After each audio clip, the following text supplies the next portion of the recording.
Okay, बढ़ते आगे। Union bank नतीजे पेश करेगा अपने, और कैसे रहेंगे रिजल्ट ये जानने की कोशिश करते हैं। नेहा जी हमारे साथ है। नेहा जी, वैसे क्वार्टरली अपडेट इसके उतने अच्छे आए नहीं थे, उस समय स्टॉक घटा भी था, रिजल्ट कैसे? सर बहुत बड़े फायरवर्क्स यहाँ पर दिखाई नहीं दे रहे हैं, विच कैन बी सेड कि in a way is fine only. NII की बात करें तो फ्लैट टू पॉजिटिव 0.2% की ही बढ़त की उम्मीद है। मुनाफा देखा जाए 1.5% की बढ़ोतरी देखने को मिल सकती है। ग्रॉस और नेट एनपीए की बात करें तो हल्की गिरावट की संभावना क्वार्टर ऑन क्वार्टर बेसिस पर दिख रही है। ऑल इन ऑल लग यही रहा है कि नतीजे यहाँ पर सपाट रहेंगे। अब बैंक का जो फोकस है पूरी तरह से बैलेंस शीट को सुधारने पर रहने वाला है। रीस्ट्रक्चरिंग के आंकड़ों पर भी यहाँ पर नजर रहेगी। डिपॉजिट और लोन में कुछ धीमी ग्रोथ का अनुमान है, तो यह देखने लायक होगा। ऐसे तो कोई बहुत उठापटक नहीं दिख रही है, लेकिन फाइनली यहाँ पर क्या निकल कर आता है डिपॉजिट और लोन पर्टिकुलरली, ये वाले आप कह सकते हैं कि जो डेटा होंगे इस पर खासतौर से नजर रहने वाली है। बिल्कुल, यूनियन बैंक काफी समय से कोशिश करे अपनी बैलेंस शीट को सुधारने में, और इस कॉस्ट के चलते वो बिजनेस ग्रोथ ज्यादा नहीं कर पाई थी। इस वजह से हम काफी समय से देख रहे हैं कि लोन ग्रोथ में भी एक स्लोनेस, अधीमापन देखने को मिल रहा था। तो इस कारण से यूनियन बैंक के नतीजे बहुत ज्यादा फायरवर्क्स यहाँ पर। यूनियन बैंक के रिजल्ट पे जरा सुदीप जी से राय ली जाए। सुदीप जी, चार्ट्स देखने की इच्छा हो तो देख लो, नहीं तो कोई बात।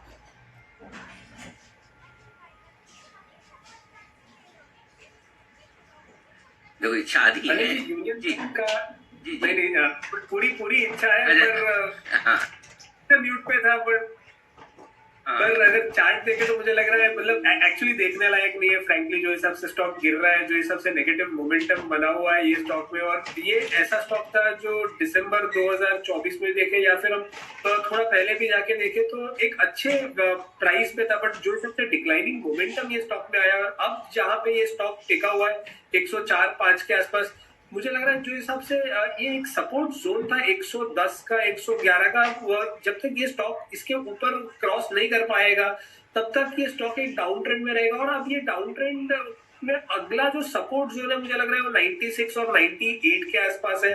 तो मुझे लग रहा है थोड़ा और पेन ये स्टॉक में और देखने मिल सकता है। 110, 111 एक रिवर्स पॉइंट रहेगा जो लॉन्ग के बारे में पहली सोच तब आनी चाहिए।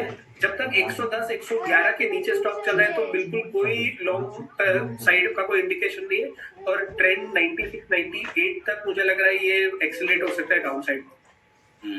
तो ये है आपके लिए। थैंक गॉड कि सुदीप जी म्यूटी है। सुदीप जी हमारे आवाज बंद करती होती, बोले मैं सुनूंगा ही नहीं ज्यादा, तो इतनी डिप्रेशन वाली कमेंट्री कौन सुने, तो कम से कम इतना तो है कि खुद ही को म्यूट रखा है। सुदीप जी धन्यवाद आपका। कभी ऐसा ख्याल तो नहीं आते कि ये बंदी कर दें बिल्कुल? नहीं, इस पर मैं आपसे बात भी करूंगा, और साथ ही मैं भी इस पे कोई आपने जो कहा उस पर टिप्पणी देना चाहता हूँ। इससे पहले जल्दी से एक बार नतीजे आपके सामने रख दूं। 2874 करोड़ का मुनाफा आया, अनुमान से काफी कम है, क्योंकि अनुमान 6000 करोड़ के आसपास का था। 5950 करोड़ का, उससे तो आधा ही दिख रहा है। लेकिन हो सकता है कई सारे एडजस्टमेंट लाइफ में रहते हैं इनकी रिजल्ट्स में, तो जरा एक बार हम एडजस्टमेंट देखेंगे और उसके बाद डिसाइड करेंगे कि वाकई में बिना एडजस्टमेंट के मुनाफा इतना कम है मुझसे या फिर एडजस्टमेंट के साथ, ये देखना जरूरी है। तो ये है आपके लिए आईओसी के नतीजे। 3.5% नीचे स्टॉक आपका इस वक्त ट्रेड करता हुआ दिख रहा है।